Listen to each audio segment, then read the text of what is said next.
Olá, meu amigo, minha amiga. E não é que no Natal e Ano Novo nós teremos filas andando com maior velocidade para, quem sabe, no mês de janeiro, o povo brasileiro ser presenteado com as instituições funcionando e finalmente colocando cada vez mais próximos da Papuda, Bangu 8, Comé, outra instituição congênere, uma série de criminosos que estiveram à frente do nosso país?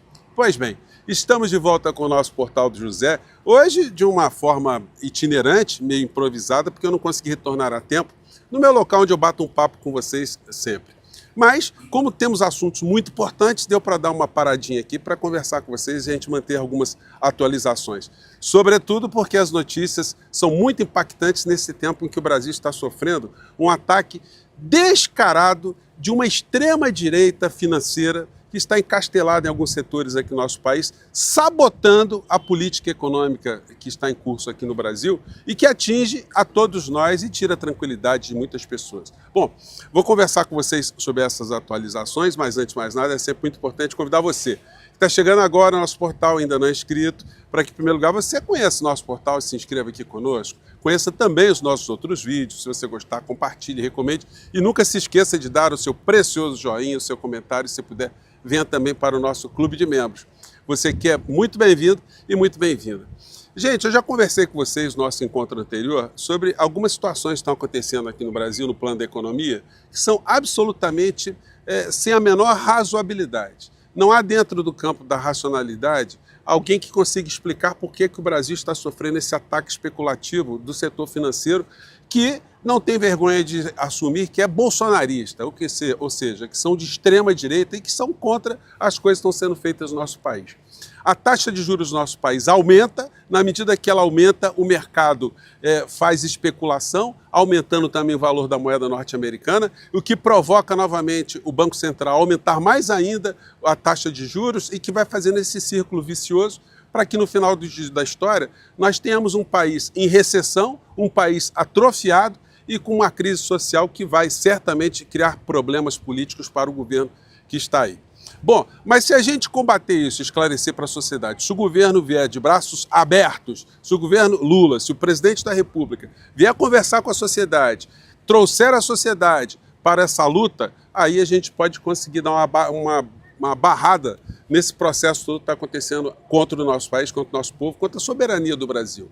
Se isso não acontecer, nós vamos de fato ter muitos problemas, mas eu tenho certeza absoluta que isso será encarado como uma batalha que está cada vez mais deixando ali com que um segmento de extrema-direita fique mais aparente. Por enquanto, a gente está vendo ainda o ministro Haddad dar declarações muito contemporizadoras. Ele não quer estressar mais ainda as coisas que estão aí. Mas o presidente Lula daqui a pouco vai perder a paciência porque ele não tem alternativa. Ou ele vai ter que enfrentar essa situação, ou o que está acontecendo no Brasil vai sepultar qualquer tipo de perspectiva de uma continuidade desse governo com ele, com o presidente Lula ou qualquer outra pessoa que venha a ser indicado pelo campo progressista com apoio dele. Isso está acontecendo no plano da economia. Mas, no plano político, muitas dessas criaturas da extrema-direita estão vendo que coisas que nós falamos aqui no nosso portal estão se confirmando. Que filas iriam andar muito mais rapidamente em função da prisão de uma série de criaturas do mundo militar. Gente, um general da reserva preso, de 4 estrelas, com todas as articulações, todos os contatos que ele tem dentro das forças e fora das forças, obviamente, isso não poderia ficar ad eternum, não poderia ficar guardado ali dentro de uma instituição prisional, por mais confortável e diferenciada que seja, sem nenhum tipo de perspectiva de conclusão. Então há naturalmente o interesse, tanto da pessoa que está como indiciada, de ver uma ação penal proposta para ele poder se defender, poder ver como é que ele sai dessa história, se for possível sair dessa história, e também interessa para as Forças Armadas se verem livre desse encosto, desse problema, para seguir em frente ali, uma vez saneada essa situação, esses tumores malignos que estavam dentro das Forças Armadas, e ao interesse da sociedade de um modo geral. O senhor Paulo Gonet afirmou hoje, isso está em vários canais, e o ministro Alexandre de Moraes está junto nessa história, que não tirará férias, ele e a equipe dele, que são 8 procuradores da República. Então teremos 9 procuradores da República trabalhando nas páginas desse inquérito, pelo menos esse inquérito do golpe, sem falar nos outros que estão em curso, o inquérito das joias e os da vacina. Não se sabe exatamente se essas denúncias que serão feitas de uma forma coletiva, ou seja, todos os crimes colocados numa única denúncia, ou se cada processo, cada inquérito concluído terá uma denúncia específica. Eu acho que a segunda opção é a mais racional, porque se juntar toda essa história aí vai ter muita confusão. Eu não vejo como isso ter um desdobramento mais acelerado. Mas aquilo que eu disse para vocês está se confirmando. Com o general preso, a Procuradoria-Geral da República agiria mais rapidamente. E é o que o senhor Paulo Gonet anunciou no dia de hoje. Então, até porque tem uma coisa muito curiosa, né? Qualquer tipo de medida judicial para tentar tirar o general Braga Neto bateria também na Procuradoria-Geral da República para dar um parecer. Só que a própria Procuradoria-Geral da República deu um despacho, deu ali um entendimento de que a prisão do general Braga Neto era absolutamente legal e necessária.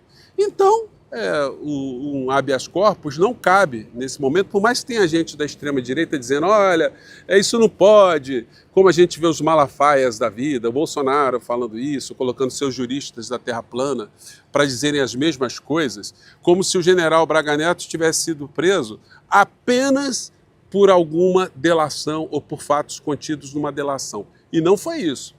Ele foi preso pelo conjunto de provas que indiciou uma série de criminosos e que mostram que ele estava no topo dessa cadeia criminosa. Então não tinha como ele escapar dessa história.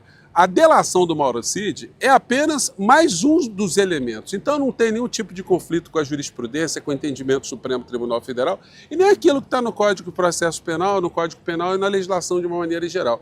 Muitas pessoas têm perguntado por que a justiça militar não foi escutada, por que ele não foi conduzido para a justiça militar e tal. Pela razão muito simples, gente. O Código Penal Militar, eu até já comentei isso algumas vezes com vocês aqui, ele se aplica apenas para pessoas das Forças Armadas ou terceiros, que não são das Forças Armadas, mas que cometam crimes específicos que estão capitulados, estão tipificados dentro do Código Penal Militar. No caso do Braga Neto e da Orcrim, de militares ou ex-militares, eles não cometeram, até o momento que a gente está vendo, infrações que estejam estritamente ou exclusivamente dentro do Código Penal Militar. Então eles são processados como qualquer criminoso que pratique crimes comuns. E é isso que está acontecendo. A condição de militar deles, ou de ex-militares, isso será aferido depois que o processo criminal na Justiça Comum, ou seja, perante o Supremo Tribunal Federal, for resolvido.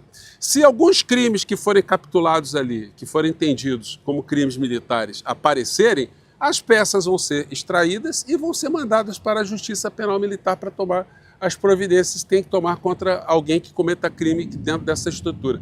Então não tem conflito, não tem divergência alguma do ponto de vista do direito, do que é que poderia acontecer, o que acontecerá com essas criaturas. Então, cada hora nós teremos uma situação específica. Por enquanto, os criminosos estão aí diante de crimes cometidos que estão dentro do Código Penal brasileiro e crimes muito pesados, com penas muito cabeludas e que ensejarão para essas criaturas muitas dores de cabeça.